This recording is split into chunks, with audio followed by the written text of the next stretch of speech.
Hyderabad చిక్కడపల్లిలో cine hero Allu Arjun పై case నమోదైంది. నిన్న RTC cross road సంధ్య థియేటర్లో జరిగిన తొక్కిసలాట ఘటనలో అల్లు అర్జున్ సహా ప్రైవేట్ సెక్యూరిటీ, థియేటర్ యాజమాన్యంపై కేసు నమోదు చేశారు పోలీసులు.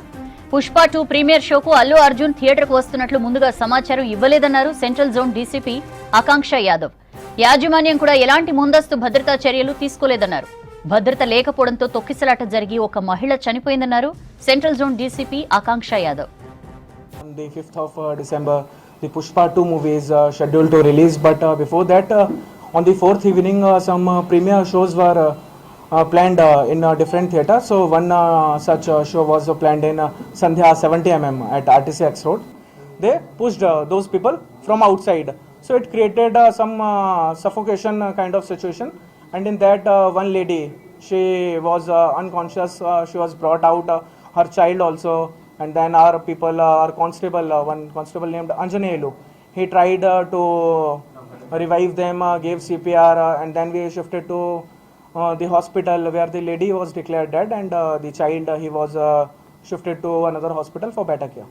So in this incident, we have booked a case under section 105, 118 clause 1, read with section 3 clause 5 of BNS Act, and this case has been booked on the complaint of the lady's husband who passed away, and in that complaint the theatre management, actor Allu Arjun, and his security team, security in charge, these people have been named accused.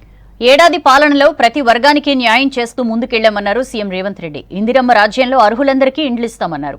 గత BRS సర్కార్ నోటిఫికేషన్లు ఇచ్చి కోర్టులో కేసులు వేయించిందని విమర్శించారు. దేశంలో ఏ రాష్ట్రం ఏడాదిలోనే 50,000 ఉద్యోగాలు ఇచ్చింది లేదన్నారు.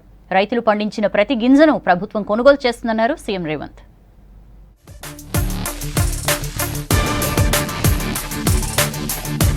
పదేళ్ల పాలనలో ప్రతిపక్షాలంటే శత్రువులన్నట్లుగా కేసీఆర్ వ్యవహరించారన్నారు సీఎం రేవంత్ రెడ్డి. గతంలో ప్రతిపక్ష సభ్యులు అధికార పార్టీని కలిసి అభివృద్ధి పనులు కోరేవారన్నారు.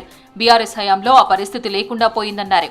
కేటీఆర్, హరీష్ రావు చేస్తున్న తప్పులను సరిదిద్దాల్సిన బాధ్యత కేసీఆర్దేనన్నారు. హైదరాబాద్ లో ఇందిరమ్మ ఇళ్ల యాప్ లాంచింగ్ కార్యక్రమంలో పాల్గొన్నారు సీఎం రేవంత్. ఒక ప్రధాన ప్రతిపక్ష రాజకీయ పార్టీగా మీ విధానం ఏంది, మీ ఆలోచన ఏంది? అంటే ఈ ప్రభుత్వమే నడవద్దా? ఈ రాష్ట్రం అభివృద్ధి పదం వైపు తీసుకెళ్లాల్సిన అవసరం లేదా? రైజింగ్ తెలంగాణ రైజింగ్ అనే పదాన్ని మనం ముందుకు తీసుకెళ్లాల్సిన అవసరం లేదా? మీకు బాధ్యత లేదా? ప్రభుత్వం అంటే కేవలం 65 మంది Congress party శాసనసభ్యులేనా?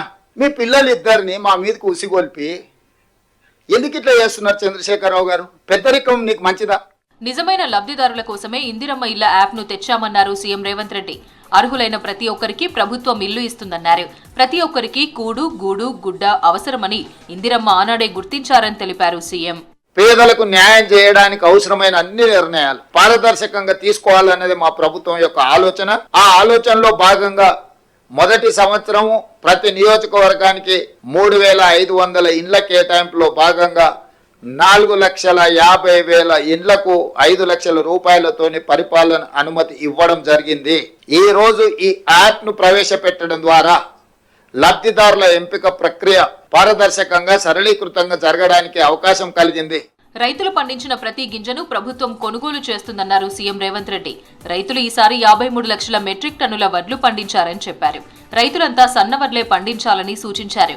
Hyderabad IMAX HMDA grounds లో రవాణా శాఖ ఆధ్వర్యంలో జరిగిన ప్రజాపాలన విజయోత్సవాల్లో పాల్గొన్నారు సీఎం. తెలంగాణ గడ్డ మీద ఈ నేలలో పండిన ఒట్లే సన్న ఒట్లు పండించండి, తెలంగాణ సోన పట్టించండి.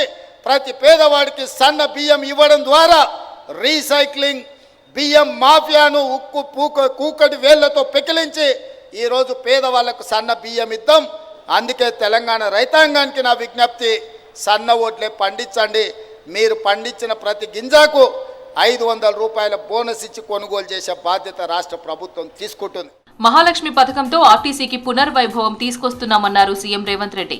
ఉచిత ప్రయాణంతో మహిళలకు ఆర్థికంగా మేలు జరుగుతుందని చెప్పారు.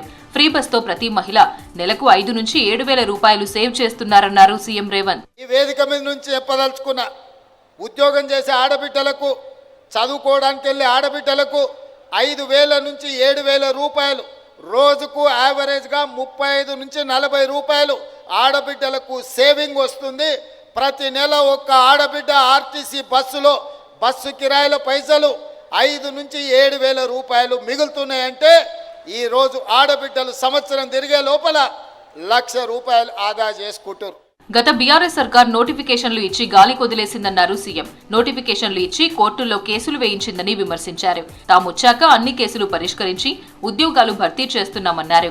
ఇప్పటి వరకు ఏడాదిలో ఏ ప్రభుత్వం 50,000 ఉద్యోగాలు ఇవ్వలేదని స్పష్టం చేశారు.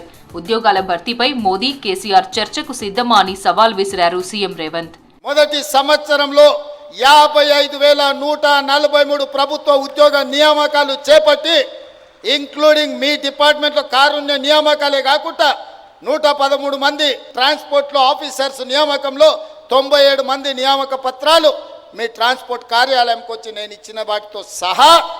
ఎవరికైనా అనుమానం ఉంటే ఇదే నక్లెస్ రోడ్డు మీద 55,143 మందిని ఇక్కడ పిలిపిస్తాం. మోడీ గారు, చంద్రశేఖరరావు గారు ఇక్కడ నిలబడండి, ఒక్కొక్కరి తల పెట్టుకోండి. ఒక్క తల తగ్గినా ఇక్కడనే మీకు క్షమాపణ చెప్పడానికి ముఖ్యమంత్రిగా నేను సిద్ధంగా ఉన్నా. సెక్రటేరియట్ తెలంగాణ తల్లి విగ్రహ ఏర్పాటు పనులను పరిశీలించారు ముఖ్యమంత్రి Revanth Reddy. CS Santhi Kumari, deputy CM Bhatti Vikramarka, మంత్రులు, అధికారులు సీఎం వెంట ఉన్నారు. ఈ నెల 9న సెక్రటేరియట్లో విగ్రహాన్ని ఆవిష్కరించనుంది ప్రభుత్వం. డిసెంబర్ 9 తెలంగాణకు పండుగ రోజని చెప్పారు రేవంత్. ప్రతిపక్ష నేత కేసీఆర్తో పాటు కేంద్ర మంత్రులు కిషన్ రెడ్డి, బండి సంజయ్ను పిలుస్తామని తెలిపారు. రాష్ట్రంలో ఆర్థికంగా ఎన్ని సమస్యలున్నా సంక్షేమ పథకాలను మాత్రం ఆపమన్నారు మంత్రులు. రాష్ట్ర ఆదాయంలో గత సర్కార్ చేసిన అప్పులకు వడ్డీలు కట్టాల్సి వస్తోందన్నారు. అర్హులందరికీ ఇందిరమ్మ ఇండ్లు అందిస్తామని చెప్పారు. గత ప్రభుత్వం రాచరికపు పాలన చేస్తే కాంగ్రెస్ ప్రభుత్వం మాత్రం ప్రజాపాలన చేస్తోందన్నారు మంత్రులు.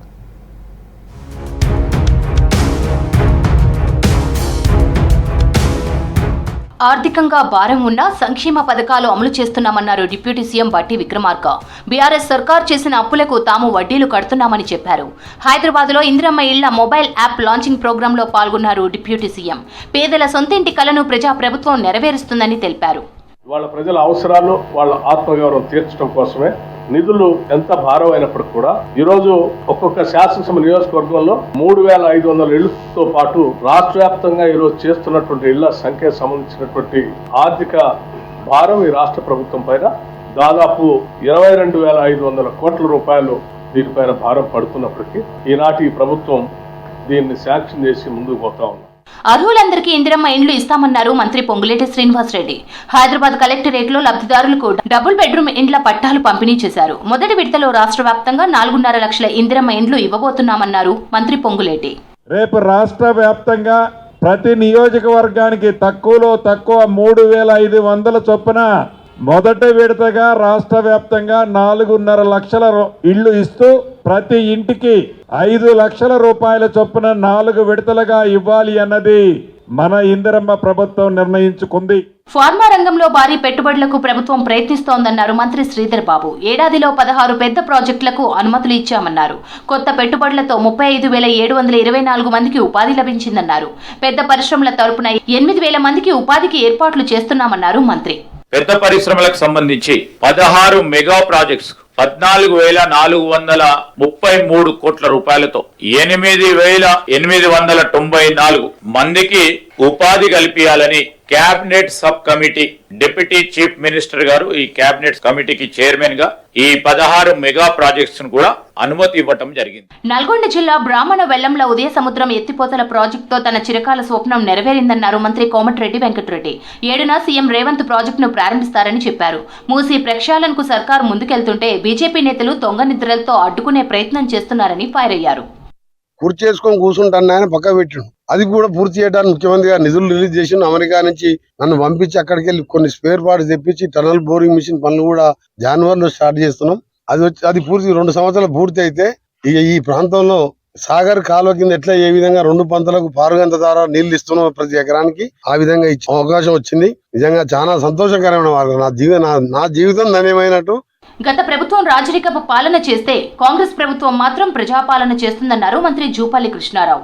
గాంధీ భవన్ ముఖాముఖి కార్యక్రమంలో జూపల్లి పాల్గొన్నారు. బీఆర్ఎస్ ప్రభుత్వం సృష్టించిన ఆర్థిక విధ్వంసం వల్లే కాంగ్రెస్ ప్రభుత్వం అప్పులు చేయాల్సి వస్తోందన్నారు. కేసీఆర్, కేటీఆర్లకు కాంగ్రెస్ ప్రభుత్వాన్ని విమర్శించే నైతిక హక్కు లేదన్నారు మంత్రి జూపల్లి. ఇలా 10 సంవత్సరాల కాలం ఏ సమస్య కూడా పరిష్కారం కాలే. ప్రజాస్వామ్యాన్ని పాతరేసి సెక్రటరియట్ కానీ రాకపోతూ ఉండే అసలు ప్రజలు విజ్ఞాపన పత్రాలు ఇచ్చే పరిస్థితి లేకుండే. ఆ పరిష్కారం కాకపోతే ధర్నా చేసుకుంటామంటే ధర్నా చెప్పుని ఎత్తేసిండ్రు.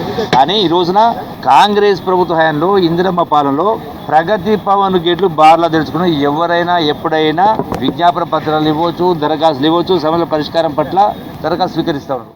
తెలంగాణ ఈవీ పాలసీ దేశానికి ఆదర్శంగా నిలిచిందన్నారు